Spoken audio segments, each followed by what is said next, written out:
In this video, we'll be taking a look at some of the milestone coins that have set price records by adding a zero to the all-time highest price over the past 165 years. Our study will begin in the early 1850s, and we'll find that adding a zero has occurred 6 times, about once every 27 years. Some of the intervals have been pretty long, others have been pretty short.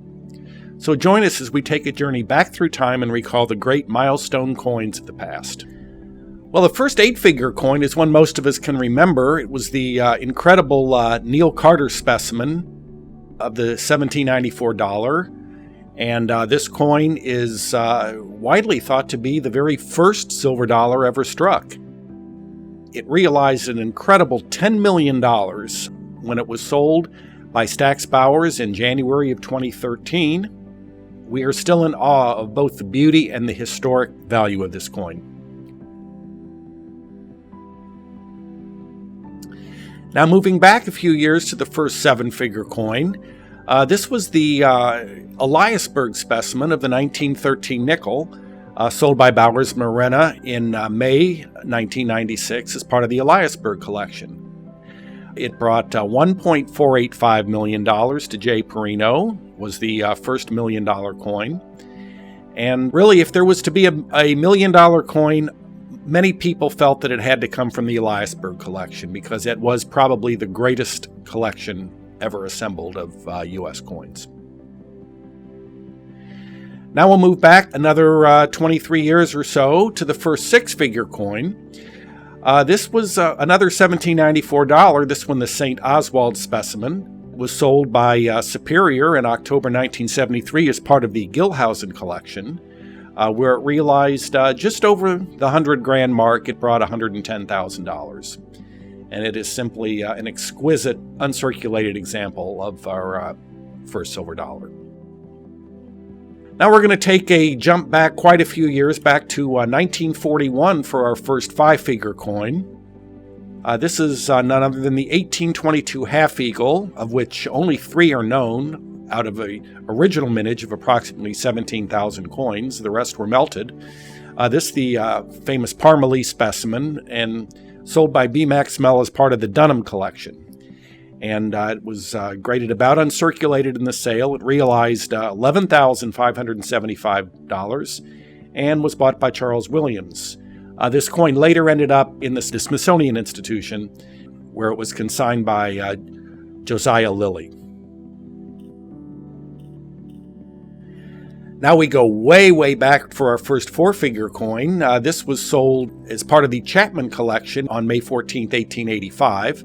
It is the Eckfeldt specimen of the very famous $1804.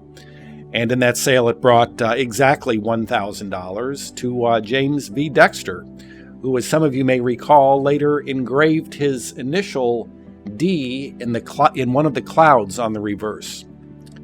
So, a very important coin. The $1804 has stayed one of the great coins in U.S. numismatics for well over a century.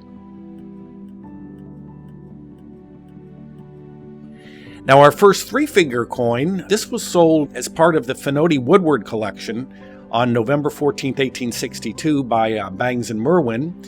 It is the 1787 New York Excelsior cent depicting George Clinton. And this brought an amazing price of $115 at the auction and was graded almost proof. And as you can see, it's quite a remarkable specimen and reflected the interest in colonials that was very common among the earliest coin collectors. And finally, we go to our first 2-figure coin. This was sold as part of the Dr. Lewis Roper collection in February 1851 by Thomas & Sons. It's the Getz Washington half-dollar pattern coin, and it realized $18 at the sale, which I believe was written up as an incredible price for the time. And again, it illustrates the interest in the colonial and the pre-regular issues that preoccupied American numismatists from before the Civil War. Now, we've consigned our study basically to public auctions as they're verifiable and more reliable than reports of a private transaction. However, there have been several noteworthy private sales that we should cover because they were important. Probably the most important was the Olson, Hyndman, and Liberty nickel that was sold to Worldwide Coin Investments by Abe Kossoff in October 1972 for a reported $100,000. They bought both a 1913 nickel and an 1804 dollar and wrote a check for $180,000 and publicized the sale extensively. So this coin has a legitimate claim to being the first six-figure coin. In 1909, William Wooden bought both 1877 gold half unions from John Hazeltine and Stephen Nagy for a reported $10,000 each. But when the U.S. government discovered the sale, they were not pleased. They felt these coins belonged in the national collection. And shortly thereafter, the sale was undone, shall we say, and William Wooden received a whole bunch of regular patterns and gave back the two 1877 gold half unions. In 1883, it was reported that a Class 3 restrike 1804 silver dollar was traded twice, once from Robert Davis to John Hazeltine and then from John Hazeltine to George Klein at prices between $1,050 and $1,200. Again, these are somewhat stories. There's no real verification for this, but we believe them to be reliable.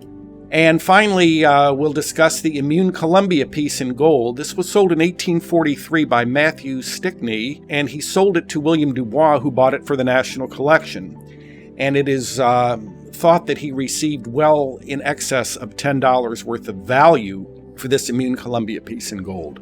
But once again, it was a private transaction. So there you have it. We'd like to acknowledge the following people for their assistance, advice, and suggestions. And thank you all very much for watching.